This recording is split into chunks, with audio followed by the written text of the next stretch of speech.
നമസ്കാരം. എല്ലാവർക്കും സ്വാഗതം. +1 അലോട്ട്മെന്റ്, +1ന്റെ സെക്കൻഡ് അലോട്ട്മെന്റ് ജൂൺ 20 ശനിയാഴ്ച രാത്രിയോടെ, ഇന്ന് അതായത് ജൂൺ 20 ശനിയാഴ്ച രാത്രിയോടെ സെക്കൻഡ് അലോട്ട്മെന്റ് വരുന്നതാണ്. ഞായറാഴ്ച നിങ്ങൾക്ക് നോക്കാനും ഒക്കെ സമയമുണ്ട്. തിങ്കളും ചൊവ്വയും, അതായത് ജൂൺ 22, 23 തീയതികളിലാണ് പ്രവേശനം നിശ്ചയിച്ചിട്ടുള്ളത്. 2 ദിവസം, ഏതെങ്കിലും ഒരു ദിവസം പ്രവേശനം നേടാനുള്ള അവസരമുണ്ട്. മാത്രമല്ല, ഈ സെക്കൻഡ് അലോട്ട്മെന്റ് ആയതുകൊണ്ട് തന്നെ നിങ്ങൾക്ക് താൽക്കാലിക പ്രവേശനം ഒരിക്കൽ കൂടി നേടാനുള്ള അവസരമുണ്ട്. തേർഡിൽ മാത്രമേ, മൂന്നാമത്തെ അലോട്ട്മെന്റിൽ മാത്രമേ നമ്മൾ സ്ഥിരപ്രവേശനം നേടേണ്ടതുള്ളൂ. താല്പര്യമുള്ളവർക്ക് സെക്കൻഡ് അലോട്ട്മെന്റിലും സ്ഥിരപ്രവേശനം നേടാം. വേണ്ടവർക്ക്, ഇനി ഹയർ ഓപ്ഷൻ വേണ്ടവർക്ക് മാത്രം തേർഡ് അലോട്ട്മെന്റിലേക്ക് പോയാൽ മതി. അത്തരത്തിലുള്ള സൗകര്യങ്ങൾ ഈ സെക്കൻഡ് അലോട്ട്മെന്റിലുണ്ട്. അപ്പോൾ സെക്കൻഡ് അലോട്ട്മെന്റിൽ നിങ്ങൾ കിട്ടിയവരും കിട്ടാത്തവരും എന്തൊക്കെ കാര്യങ്ങൾ ചെയ്യണം എന്നൊക്കെ വിശദമായ വീഡിയോ ഇന്ന് തന്നെ, അലോട്ട്മെന്റ് വരുന്നതിനനുസരിച്ച് വരുമ്പോൾ തന്നെ ഞാൻ ഇടുന്നതാണ്. ഇന്ന് തന്നെ വരും. എനിക്ക് തോന്നുന്നത് ഇന്ന് വൈകിട്ട് രാത്രി തന്നെ എത്തും എന്ന് തന്നെയാണ്. അപ്പം നാളെ കഴിഞ്ഞ് അതായത് തിങ്കളാഴ്ചയും ചൊവ്വാഴ്ചയും അഡ്മിഷനുള്ള സമയമാണ്. വീണ്ടും ഇതുവരെ കിട്ടാത്തവരുണ്ടാവും. കിട്ടിയവർക്ക് ഈ അലോട്ട്മെന്റിൽ ഹയർ ഓപ്ഷൻ കിട്ടിയവരുണ്ട്. 3 വിഭാഗം ഉണ്ടാവുക. ഒന്ന്, ഇതുവരെ കിട്ടാത്തവർക്ക് കിട്ടിയിട്ടുണ്ടാവും. മറ്റൊന്ന്, ഇതുവരെ ഈ സെക്കൻഡിലും കിട്ടാത്തവരും ഉണ്ടാവാൻ സാധ്യതയുണ്ട്. മൂന്നാമത്തത്, ഫസ്റ്റ് അലോട്ട്മെന്റിൽ കിട്ടി സെക്കൻഡ് അലോട്ട്മെന്റിൽ പുതിയ ഓപ്ഷൻ വരും. അപ്പോൾ ഈ 3 വിഭാഗങ്ങളും എങ്ങനെയൊക്കെ ചേരണം, എന്തൊക്കെ ചെയ്യണം എന്ന കാര്യങ്ങൾ ഞാൻ ഇന്ന് വൈകുന്നേരം ഈ അലോട്ട്മെന്റ് വരുമ്പോഴുള്ള വീഡിയോയിൽ മുഴുവൻ വിശദാംശങ്ങളും പറഞ്ഞു തരാം. ഇതുവരെ നമുക്ക് ഒന്നാമത്തെ അലോട്ട്മെന്റിൽ, ഫസ്റ്റ് അലോട്ട്മെന്റ് കഴിഞ്ഞപ്പോൾ ഉള്ള ഒരു സ്ഥിതി എന്താണെന്ന് വെച്ചാൽ, 26,173 സീറ്റുകൾ ഒഴിഞ്ഞു കിടക്കുന്നുണ്ട്. ആ അലോട്ട്മെന്റിൽ പ്രകാരം, അതായത് 24,978 സീറ്റുകൾ ത്രൂ ഔട്ട് കേരള. ആൾക്കുട്ടികൾ വരാത്തവരുണ്ട്. 1,195 സീറ്റുകളിലെ പ്രവേശനം കുട്ടികൾക്ക് നിഷേധിച്ചിട്ടുണ്ട്. അതായത് കുട്ടികൾ അപേക്ഷ കൊടുക്കുന്ന സമയത്ത് ചില സർട്ടിഫിക്കറ്റുകൾ ഉണ്ടെന്ന് പറയുന്നു. ഒരു എക്സാമ്പിൾ, NMMS സർട്ടിഫിക്കറ്റ് ഉണ്ടെന്ന് പറഞ്ഞു. പക്ഷേ NMMS സർട്ടിഫിക്കറ്റ് അഡ്മിഷൻ സമയത്ത് കുട്ടികൾക്ക് ഹാജരാക്കാൻ കഴിഞ്ഞില്ല. അങ്ങനെ വന്നാൽ ആ കുട്ടിയെ പ്രവേശിപ്പിക്കില്ല. പ്രവേശനം കുട്ടിക്ക് നിഷേധിക്കും. മറ്റൊന്ന്, കേഡർ. നമ്മൾ കാറ്റഗറി എഴുതുന്നതിൽ, കാറ്റഗറി എഴുതിയപ്പോൾ ETB, അതായത് ഈഴവ തീയ മുസ്ലിം എന്ന് പറയുന്നതിന് OBC എന്ന് എഴുതിയാൽ അവിടെ കാറ്റഗറി വ്യത്യാസമായിട്ട് എഴുതി. ഈഴവ തീയ മുസ്ലിം എന്നൊക്കെ പറയുന്നത് ഇവിടെ +1 അലോട്ട്മെന്റിൽ ശരിക്കും എന്തല്ല, OBC അല്ല. അത് ഈഴവ തീയ ബില്ലവ എന്ന് പറയുന്ന കാറ്റഗറി ETB ആണ്. മുസ്ലിം എന്ന് പറയുന്ന കാറ്റഗറി മുസ്ലിം തന്നെയാണ്, വേറെ ഒന്നുമല്ല. അവർക്ക് OBC എന്ന ഒരു പരിവേഷ ഇല്ല. അപ്പോൾ അത്തരത്തിൽ കമ്മ്യൂണിറ്റിയിലും സർട്ടിഫിക്കറ്റുകളും ഒക്കെ തെറ്റിച്ചു കൊടുക്കുക കുട്ടികളും, പിന്നെ സർട്ടിഫിക്കറ്റുകൾ ഉണ്ടെന്ന് പറഞ്ഞിട്ട് യഥാസമയം ഹാജരാക്കാൻ കഴിയാത്ത കുട്ടികളും ഒക്കെ തന്നെ പ്രവേശന ഇതിൽ നിന്ന് അവർ പുറത്തു പോയിട്ടുണ്ട്. അവർക്ക് പ്രവേശനം നിഷേധിച്ചിട്ടുണ്ട്. അത്തരം കുട്ടികൾക്ക് ഇനി സപ്ലിമെന്ററി അലോട്ട്മെന്റിൽ മാത്രമേ പുതിയ അപേക്ഷ കൊടുത്ത് അവർക്ക് പ്രവേശിക്കാം. അതായത് അപേക്ഷ ചേരാത്തവർക്ക് ഇനി ഒരവസരവും ഇല്ല. ഇപ്പൊ 24,978 കുട്ടികൾ ചേരാതെ ഉണ്ട്, അഡ്മിഷൻ എടുത്തിട്ടില്ല.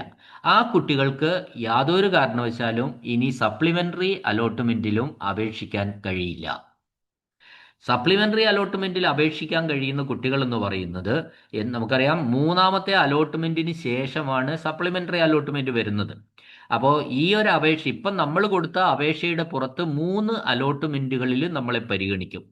അതും കഴിഞ്ഞ് മൂന്നാമത്തെ അലോട്ട്മെന്റും കൂടെ കഴിഞ്ഞിട്ട് കിട്ടാത്ത കുട്ടികളും ഇതുപോലെ പ്രവേശനം നിരസിച്ച കുട്ടികൾക്കും ഒക്കെ തന്നെ അപേക്ഷിക്കാൻ കഴിയാതെ പോയ കുട്ടികൾക്ക്, സേ പരീക്ഷ പാസ്സായ കുട്ടികൾക്ക്, ഇവർക്കൊക്കെ സപ്ലിമെന്ററി അലോട്ട്മെന്റിൽ പുതിയതായിട്ട് നമ്മൾ അപേക്ഷിക്കണം. കിട്ടാതെ വിശദാംശങ്ങൾ അപ്പോൾ ഞാൻ പറയുന്നതാണ്. പുതിയ വീഡിയോ ആ സമയത്ത് ഇടുന്നു. ഇതാണ് നിലവിലുള്ള സ്ഥിതി. നേരത്തെ ഇപ്പോൾ വരാത്ത കുട്ടികൾ 24,978 ഉണ്ട്.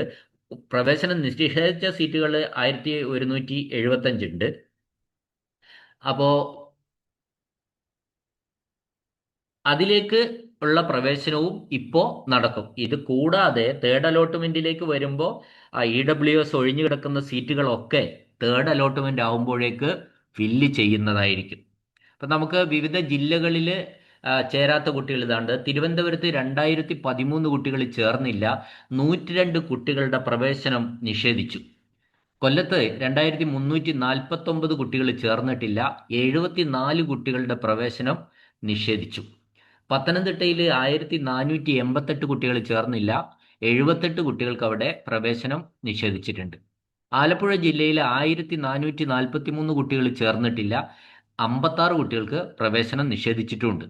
കോട്ടയത്ത് 1787 കുട്ടികൾ ചേർന്നില്ല, 68 കുട്ടികൾ പ്രവേശനം നിഷേധിച്ചു. ഇടുക്കിയിൽ 1171 കുട്ടികൾ ചേർന്നില്ല, 63 കുട്ടികൾ പ്രവേശനം നിഷേധിച്ചു. എറണാകുളത്ത് 2102 കുട്ടികൾ ചേർന്നിട്ടില്ല, 171 കുട്ടികൾക്ക് അവിടെ പ്രവേശനം നിഷേധിച്ചിട്ടുണ്ട്. തൃശ്ശൂർ 2046 സീറ്റുകളിൽ കുട്ടികൾ ചേർന്നിട്ടില്ല, 124 കുട്ടികൾക്ക് പ്രവേശനം നിഷേധിച്ചിട്ടുണ്ട്. പാലക്കാട് 2743 സീറ്റുകളിൽ കുട്ടികൾ ചേർന്നിട്ടില്ല, 131 സീറ്റുകളിൽ പ്രവേശനം നിഷേധിച്ചിട്ടുണ്ട്. മലപ്പുറത്ത് 3222 സീറ്റുകളിൽ കുട്ടികൾ ചേർന്നിട്ടില്ല, വന്നില്ല.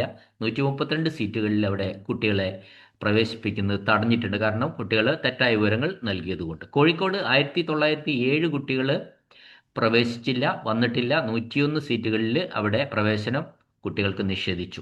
വയനാട് 753 കുട്ടികളാണ് വരാത്തത്, 24 സീറ്റുകളിൽ പ്രവേശനം നിഷേധിച്ചു. കണ്ണൂർ 1145 കുട്ടികൾ ചേർന്നിട്ടില്ല, 74 കുട്ടികൾക്ക് പ്രവേശനം നിഷേധിച്ചു. കാസർഗോഡ് 809 കുട്ടികൾ ചേർന്നില്ല, 47 കുട്ടികൾക്ക് പ്രവേശനം നിഷേധിച്ചു. ആകെ വരാത്ത കുട്ടികൾ 24,978, പ്രവേശനം നിഷേധിച്ച കുട്ടികളുടെ എണ്ണം 1195. ഈ ഫസ്റ്റ് അലോട്ട്മെന്റിൽ ഈ കാറ്റഗറിയിലും മാത്രം 26,173 സീറ്റുകൾ ഒഴിഞ്ഞു കിടക്കുകയാണ്. ആ സീറ്റുകളിലേക്കൊക്കെ ഈ സെക്കൻഡ് അലോട്ട്മെന്റിൽ പ്രവേശനം ഉണ്ടായിരിക്കും.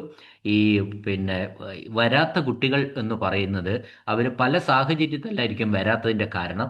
അതായത് ഒരു സാഹചര്യം അവർ CBSE +2ലേക്ക് +1ലേക്ക് പോയിട്ടുണ്ടാവാം, ഒന്ന്. പിന്നെ എൻട്രൻസ് മറ്റ് സ്കൂൾ കാറ്റഗറിയിലൊക്കെ നീറ്റ് പരീക്ഷ എഴുതാൻ വേണ്ടി പ്രാക്ടീസ് നടത്തേണ്ട ഉദ്ദേശാർത്ഥം പല സെൻറ്ററുകളിൽ, അതായത് അത് പരിശീലിപ്പിക്കുന്ന പല സെൻറ്ററുകളുണ്ട് കേരളത്തിൽ. അതിൻ്റെ അടുത്തുള്ള CBSE സ്കൂളിലേക്ക് പോയ കുറേ കുട്ടികളുണ്ട്. മറ്റൊന്ന് 2-3 ജില്ലയിൽ അപേക്ഷ കൊടുത്ത കുട്ടികളാണ്. 2-3 ജില്ലയിൽ അപേക്ഷ കൊടുത്താൽ എവിടെയെങ്കിലും ഒരിടത്ത് കിട്ടിക്കഴിഞ്ഞാൽ അവിടെ താൽക്കാലിക പ്രവേശനം നേടിയാൽ പോലും പിന്നെ മറ്റുള്ള ജില്ലയിലെ പ്രവേശനം ഓട്ടോമാറ്റിക്കായിട്ട് ക്യാൻസലായി പോകും. ഇപ്പോൾ 3 ജില്ലയിൽ അപേക്ഷിച്ചു, മലപ്പുറം, പാലക്കാട്, തൃശ്ശൂർ. ഒരു കുട്ടി അതിൻ്റെ ബോർഡറിൽ നിന്ന്, ഇതിൻ്റെ 3ൻ്റെയും ബോർഡറാണല്ലോ ഉണ്ടല്ലോ, ആ 3 ബോർഡറിൽ നിന്ന് 3 ജില്ലയിലേക്ക് അപേക്ഷിച്ചു. അതിൽ 3 ജില്ലയിലും കുട്ടിക്ക് ട്രയൽ അലോട്ട്മെൻറ്റിൽ കിട്ടി. അതിൽ കുട്ടി ഇഷ്ടപ്പെട്ട ജില്ലയായ, കുട്ടി താമസിക്കുന്ന ജില്ലയായ മലപ്പുറത്ത് മാത്രം കുട്ടി താൽക്കാലിക പ്രവേശനം നേടി. ആ താൽക്കാലിക പ്രവേശനം മലപ്പുറത്ത് നേടുന്നതോടുകൂടി കുട്ടിക്ക് പാലക്കാട് കിട്ടിയ സീറ്റും പോയി, തൃശ്ശൂർ കിട്ടിയ സീറ്റും നഷ്ടപ്പെട്ടു. പിന്നെ അവിടെ അവകാശങ്ങളില്ല.